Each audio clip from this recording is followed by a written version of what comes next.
si Aling Clara, palengkera ng palasyo. Tinamaan ng magaling. Ano bang klaseng tagapagsalita yan? Alam mo ba sagot niya? Ay, hindi. Walang kinalaman yung mga sinasabi ko outside of this briefing. Kung ano man ang aking naging opinyong personal, pag-usapan natin sa labas. At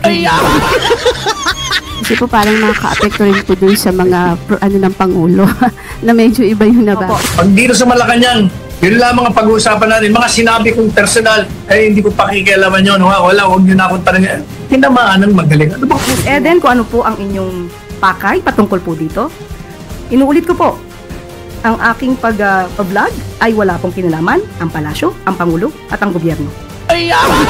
Pag ikaw ay tagapagsalita, ano man ang sabihin mo sa loob at labas ng Malacanang, yan ay galing sa Malacanang. Hindi ko pwede yung may sasabihin kasinungalingan tapos itatanggi mo sa loob ng briefing. Aling Clara, laban sila sa fake news nangunguna sila sa fake news By the way, kanina pinag-usapan natin yung Comelec.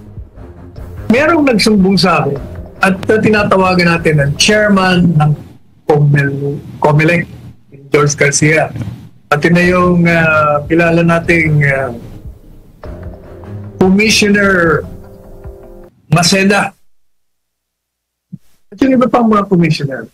Kasi dyan daw sa Negros Oriental, hindi tayo nagkatamuli, merong kandidato na tumatakbo bilang kongresista.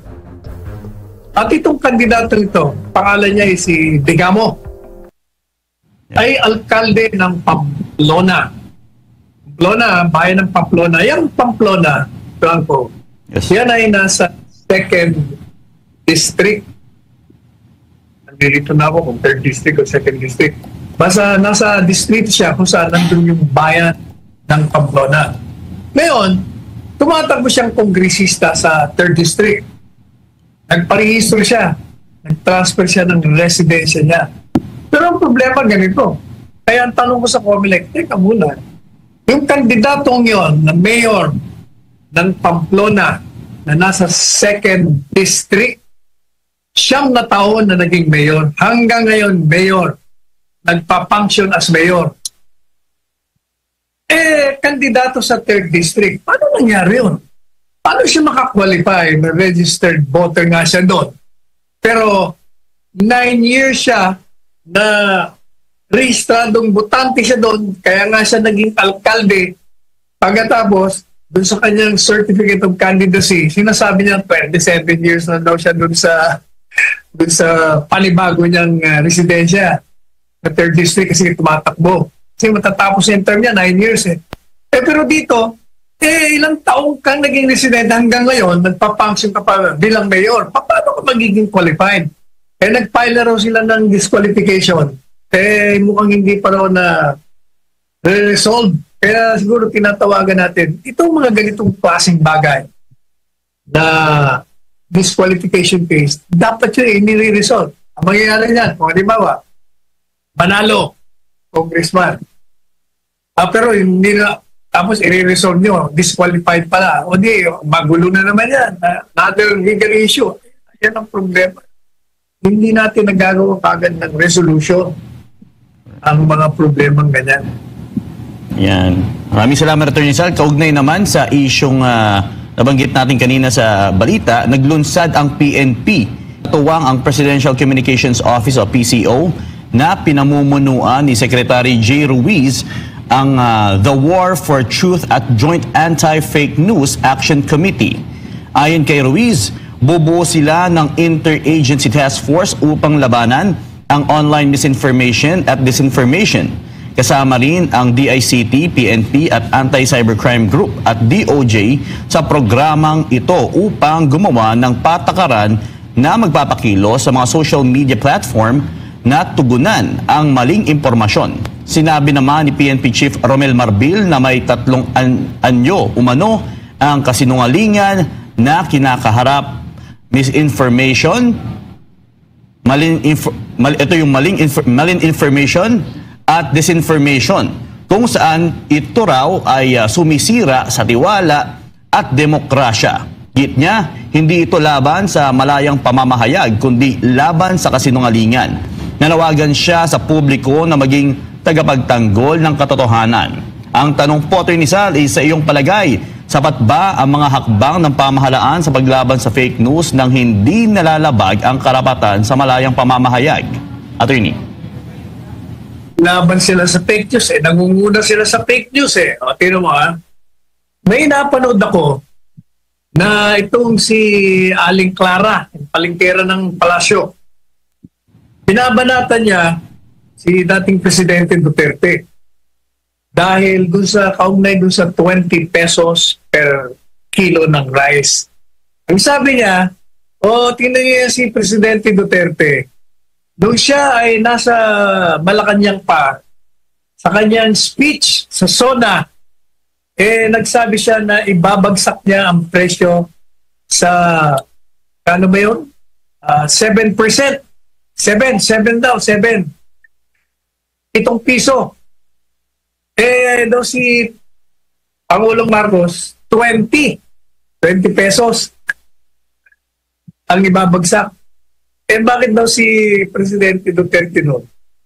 Nangako naman na ibabagsak ng 7 piso. Bakit hindi tahimik daw ang mga kampo ng mga Duterte at hindi nila nilalabas yun? O tingnan nyo. Yan ay fake news. Hindi yung totoo yan. Kasinungalingan yan. Kasi mismo yung nilabas niyang SONA speech, ay natatanda ko yun kasi nandun ako sa SONA nun. Miyembro tayo ng kabinete nun. Ang sinabi niya, yung tarification law, ang purpose nun, pababain ang presyo ng bigas. At sabi niya, pag yan naging successful, maaring bumaba ang presyo by 7 pesos. I-reduce. Kung baga, kung ang yung pagbili ng bigas nung panahon ng Presidente Duterte ay 37 pesos. Because of the tarification law, ang goal nila, pag na-implement yun, babagsak ang presyo by 7 pesos, i-reduce. Hindi yung gagawin mong 7 pesos per kilo. Yung palay lang 15 piso yan, 14 na piso ang isang kilo. Paano mo gagawin 7 pesos?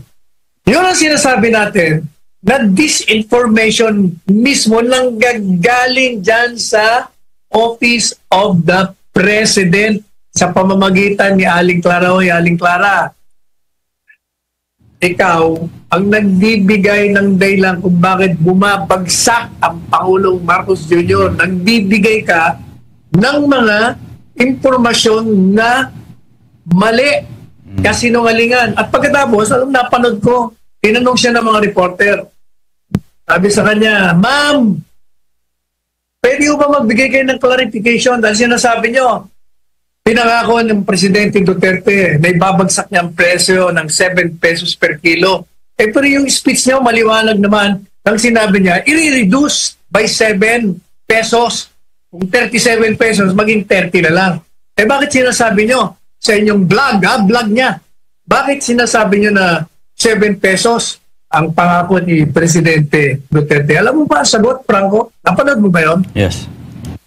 Alam mo ba ang sagot niya? Ay, hindi. Walang kinalaman yung mga sinasabi ko outside of this briefing.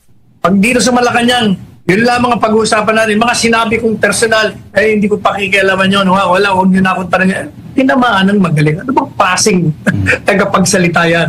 Pag ikaw ay tagapagsalita, ano man ang sabihin mo sa loob at labas ng Malacanang, yan ay galing sa Malacanang. Hindi to pwede yung may sasabihin ka kasinungalingan tapos itatanggi mo sa loob ng briefing. Aling Clara, buti pa, umalis ka na lang dyan kasi sinisira mo ang Pangulong Marcos Jr. Ikaw ang unang sa mga marami pang dahilan na nakapagbagsak ng rating ng boss mo.